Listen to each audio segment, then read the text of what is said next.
بسم اللہ الرحمن الرحیم۔ معرفت الاسماء من اشتہر بکناہ، ناموں کی معرفت، معرفت الاسماء ناموں کی معرفت، من ان لوگوں کی اشتہارہ جو مشہور ہے، ہوئے بکناہم، کناہ کنیت ان کی جمع جو کنیتوں سے مشہور ہے، ان کے ناموں کو جاننا۔ ان اصحاب کے ناموں کی معرفت جو اپنی کنیتوں سے مشہور ہے، جو شخصیات کنیتوں سے مشہور و معروف ہوتے ہیں، اس بحث سے ان کے غیر مشہور نام سے آگاہی حاصل ہوتی ہے۔ یعنی یہ جن کے نام مشہور نہیں ہے، کنیت مشہور ہے، تو علماء نے اس پہ کتابیں لکھی ہیں، ان لوگوں کا ذکر کیا ہے کہ جن کی ان کی کنیت سے وہ مشہور ہے، ان کی اصل نام یہ ہے، تاکہ حدیث میں کہیں ان کا نام آئے تو کسی کو یہ نہ لگے کہ راوی اور ہے اور وہ جو اس کی کنیت یہاں بیان ہوئی ہے تو وہاں اور بندہ لگے، اس لیے انہوں نے اس کی بحث کی ہے۔ اس بحث کی معرفت کا فائدہ یہ ہے کہ ایک شخص کو دو خیال نہیں کیا جا سکتا، دو نہیں سمجھا جا سکتا، ایک جگہ اس کی کنیت ہے دوسری جگہ نام ہے تو بندہ تو وہ ایک ہی ہے، لیکن جس کو نام اور کنیت کی معرفت نہیں ہے تو وہ ان کو دو بندے سمجھے گا کیونکہ بسا اوقات یعنی اکثر اوقات ایک دفعہ غیر مشہور نام سے ذکر کیا جاتا ہے اور دوسرے مقام پر اپنی مشہور کنیت سے اس کا ذکر آتا ہے، تو ناواقف کے لیے معاملات مشتبہ ہو جاتے ہیں، اسے شک پڑ جاتا ہے اور وہ دو بندے خیال کرتا ہے حالانکہ وہ ہوتا ایک ہی ہے۔ اس بارے میں کتابیں تصنیف کرنے کا طریقہ، اس قسم کی تصنیفات میں مصنفین کنیت حروف تہجی پر لکھتے ہیں، پھر ہر کنیت والے کا ذکر کرتے ہیں، مثلا حمزہ کے عنوان سے ابو اسحاق، ویسے نسب کے شروع میں ابو ہی آئے گا ظاہر ہے جب کنیت ہے، تو اس سے اگلا جو لفظ ہے اس سے حمزہ سے الف سے شروع کریں گے اور با سے اس طرح سے ابو اسحاق ہے تو جو الف سے یا حمزہ سے جن کے کنیتیں شروع ہوتی ہیں ان کا نام ذکر کریں گے، ذکر کرنے کے بعد ان کا اصل نام لکھیں گے، پھر باب البا جیسے ابو بشر ہے اس کو ذکر کر کے ان کا نام بیان کریں گے۔ اس طرح سے انہوں نے اس تصنیف کو مکمل کیا۔ کنیتوں کی اقسام اور مثالیں، راوی کا نام ہی اس کی کنیت ہوتی ہے، اس کے علاوہ اور نام نہیں ہوتا۔ کبھی ایسا بھی ہوتا ہے کہ راوی کا جو نام ہوتا ہے وہی اس کی کنیت بھی کہلاتی ہے، جیسے ابو بلال اشعری، ان کا نام بھی یہی ہے اور ان کی کنیت بھی یہی ہے۔ بعض راوی ایسے ہیں کہ جو صرف اپنی کنیت سے مشہور ہوتے ہیں، یہ معلوم نہیں ہوتا کہ ان کا کوئی نام تھا بھی یا نہیں، جیسے ابو اناس صحابی رسول ہے، ان کی یہ کنیت ہی مشہور ہے، نام مشہور نہیں ہے۔ اسی طرح سے مثلا حضرت ابو ہریرہ رضی اللہ تعالیٰ عنہ، یہ نہیں کہ ان کا نام بالکل کوئی نہیں جانتا لیکن ان کے نام میں اختلاف ہے، بعض نے کہا کہ ان کا نام عبد الرحمن بن صخر ان کا نام بیان کیا گیا، اس طرح دو تین جگہ نام بیان کیے گئے ان کے۔ تو وہ راوی بھی ہے جن کے اصل نام کے ساتھ ساتھ لقب اور کنیت بھی الگ الگ ہے، جیسے اصل نام اور ہے، کنیت اور ہے، لقب اور ہے، جیسے ابو تراب حضرت علی بن ابی طالب رضی اللہ تعالیٰ عنہ کا لقب ہے اور ان کی کنیت جو ہے ابو الحسن ہے، نام علی ہے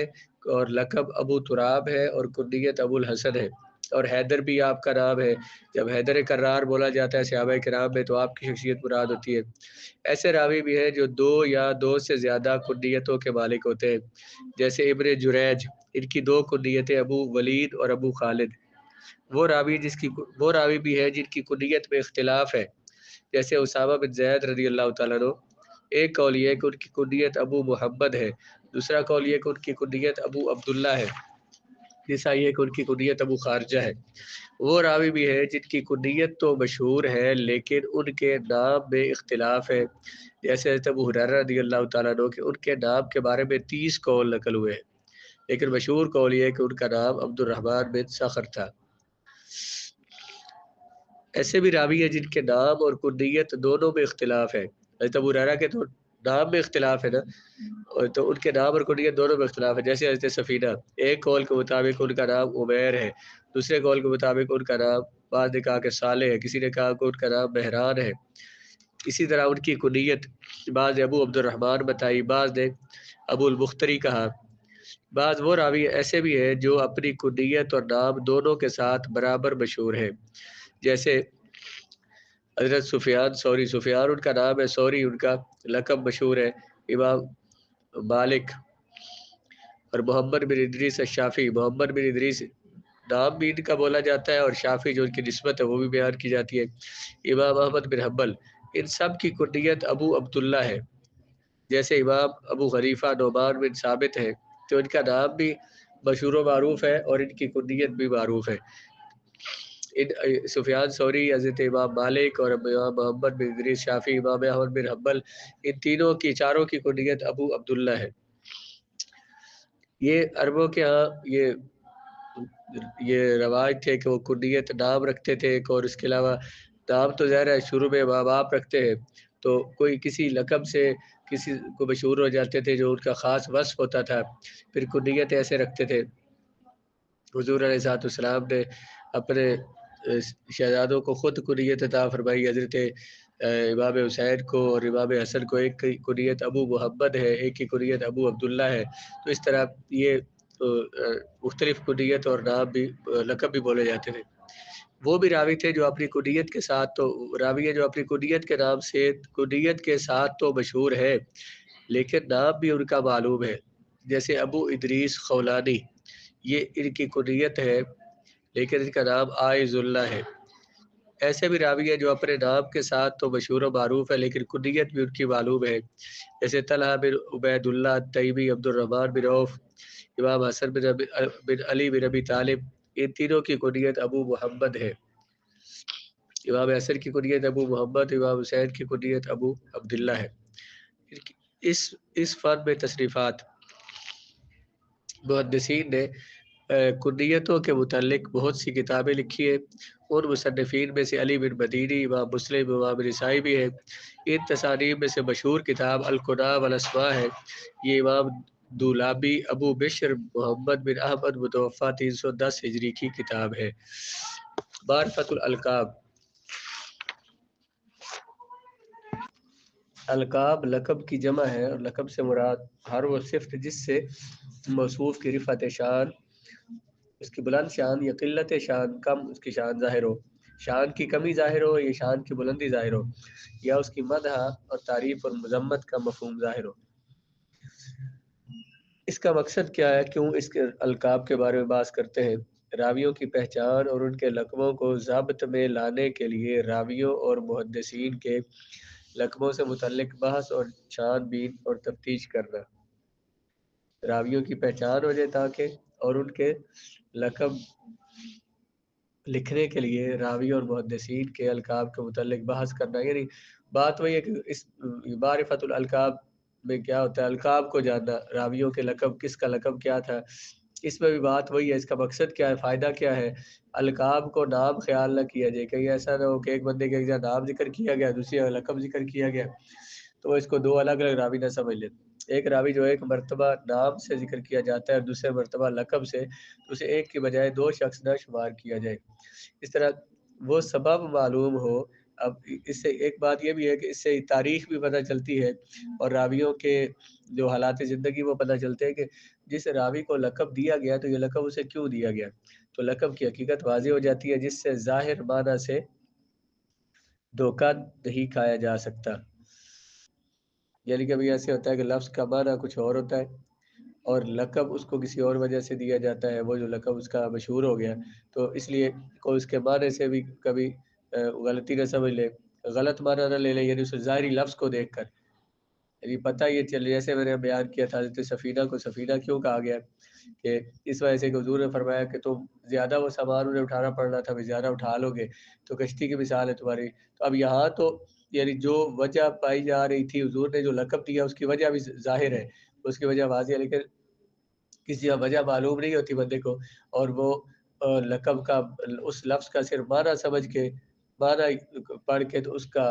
وہ جو ہے اس کا مطلب لے لیتا ہے کہ اس بندے کا یہ لقب اس وجہ سے دیا گیا، حالانکہ ہو سکتا ہے وجہ کوئی اور ہو۔ ویسے کچھ نام ایسے ہیں جن کے معنی صحیح نہیں ہے، جن کے معنی غلط ہے، لیکن وہ لفظ مشہور ہو گئے، اس لیے وہ نام مشہور ہو گئے، اس لیے وہ نام لوگ رکھتے رہے۔ تو اس میں کوئی یہ سمجھے کہ اس لفظ کا ظاہری معنی یہ ہے تو بندہ بھی ایسا ہی ہوگا، ایسا نہیں ہے، بلکہ وہ لقب کسی خاص موقع پر کسی کو دے دیا گیا تو بس اس طرح سے مشہور ہو گیا۔ اب ایک علامہ صاحب ہے تو انہوں نے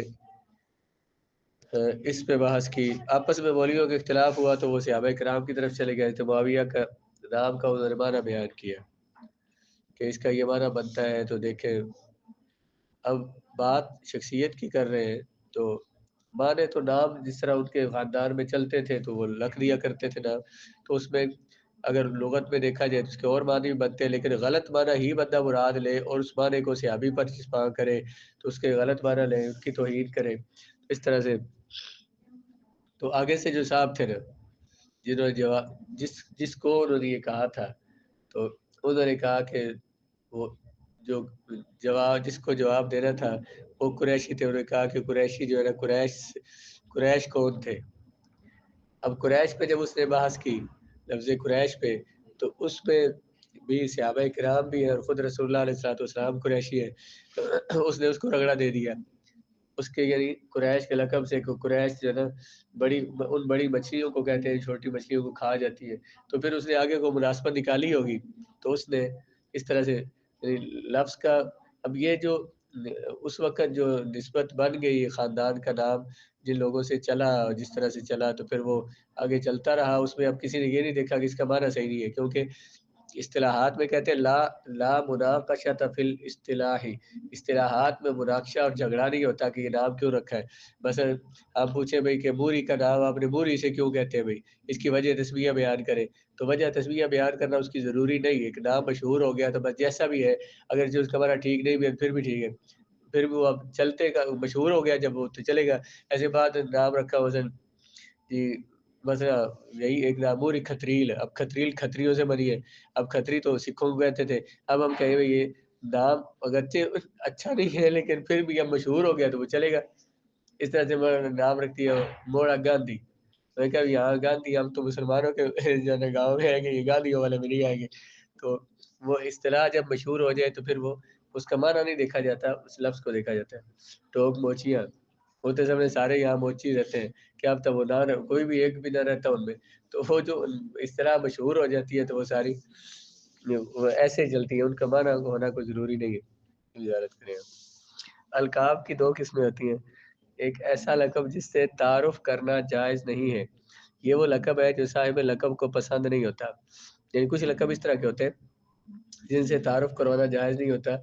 کہ اس بندے کو پسند نہیں جس کا وہ لقب ہے۔ ایسے القاب ہوتے ہیں جن سے تعارف کروانا جائز ہے، یہ وہ لقب ہوتے ہیں جو کہ صاحب لقب کو پسند ہے۔ اب محدثین کے یہاں مختلف القاب چلتے تھے، مثلا ایک لقب عبدال، یہ معاویہ بن عبد الکریم کا لقب ہے، یہ لقب ان کا تعارف اس لیے بنا کہ مکہ مکرمہ کی طرف جاتے ہوئے راستے میں گم ہو گئے، گم ہونے سے ان کا نام لقب کیا مشہور ہو گیا دول۔ اب اگر اس کا معنی دیکھا جائے تو مثلا گمراہ بنا گمراہ کسے کہتے ہیں؟ راستہ بھول جانے والا، تو یہ اتنا بیان نہیں کیا جاتا، لیکن پہچان کے لیے محدثین ان کو لکھا کرتے تھے۔ الضعیف، یہ کمزور کو کہتے ہیں، عبداللہ بن محمد کا لقب ہے، وجہ یہ کہ وہ جسمانی طور پر کمزور تھے لیکن حدیث بیان کرنے میں کمزور نہیں تھے۔ عبد الغنی بن سعید فرماتے ہیں کہ دو جلیل القدر آدمی ایسے ہیں جنہیں برے اور کبھی لقب دیے گئے، یعنی بہت بڑے لوگ تھے لیکن انہیں لقب جو دیے گئے وہ اچھے نہیں تھے، اس طرح عبدال اور ضعیف جو ہے۔ غندر کا معنی شور مچانے والا، یہ اہل حجاز کی لغت ہے، مکہ اور مدینہ والوں کی۔ یہ لقب محمد بن جعفر بصری کا ہے جو امام شعبہ کے ساتھی ہے۔ وجہ یہ ہے کہ ابن جریج بصرہ میں تشریف لائے اور حسن بصری کی مروی احادیث بیان کی تو بصرہ والوں نے اس کا انکار کیا اور شور کیا، لیکن محمد بن جعفر نے سب سے زیادہ شور کیا اور آواز بلند کی، تو ابن جریج نے ان سے فرمایا اسکت یا غندر، اور شور مچانے والا چپ ہو جا۔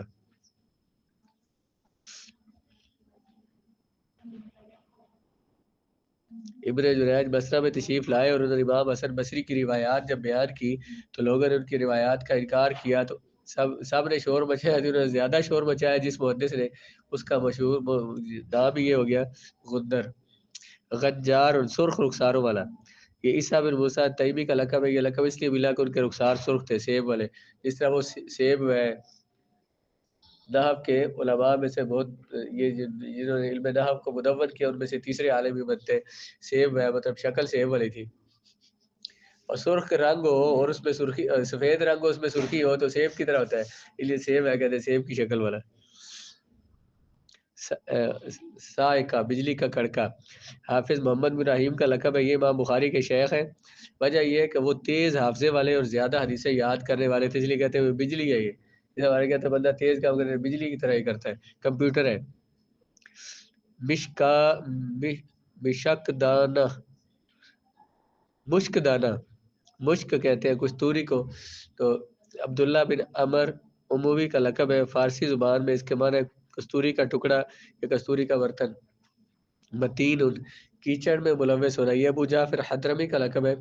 وجہ تسمیہ یہ ہے کہ وہ بچپن میں لڑکوں کے ساتھ کھیل رہے تھے، وہ اس کی پیٹھ پر مٹی لیپ رہ دیتے تھے، تو ابو نعیم نے ان سے فرمایا مٹی ملے ہوئے تم علم کی مجلس پہ حاضر کیوں نہیں ہوتے؟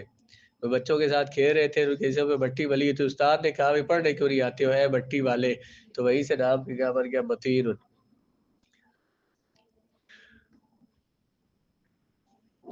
القاب ہو سکتے ہیں اس طرح کے. یا جائبۃ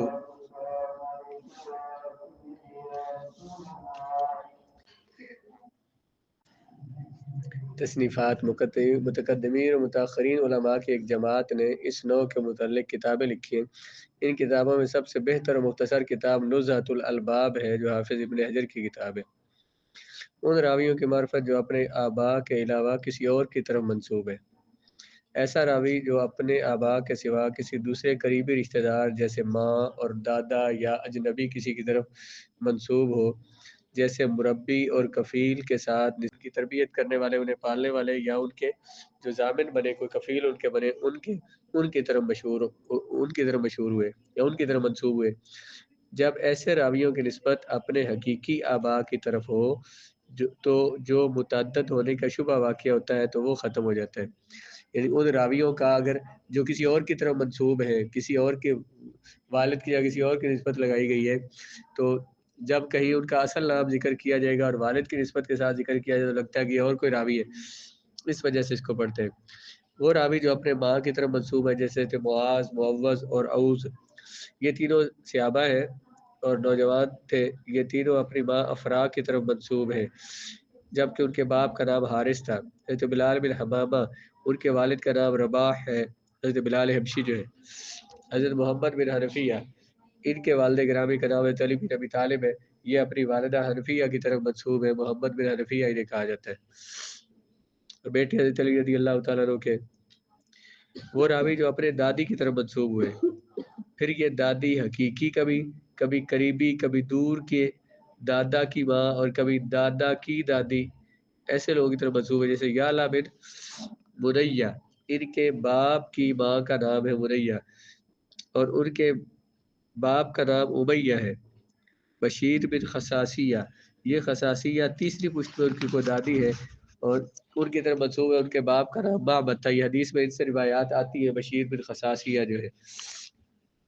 وہ راوی جو اپنے دادا کی طرف منسوب ہے. حضرت ابو عبیدہ بن جراح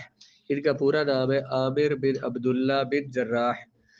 تو یہ اپنے دادا جراح کی طرف محمد بن حنبل ہے، تو یہ اپنے والد کی طرف نہیں دادا کی طرف منسوب ہے. وہ راوی جو کسی اجنبی کی طرف منسوب ہو، جیسے مقداد بن عمر الکندی،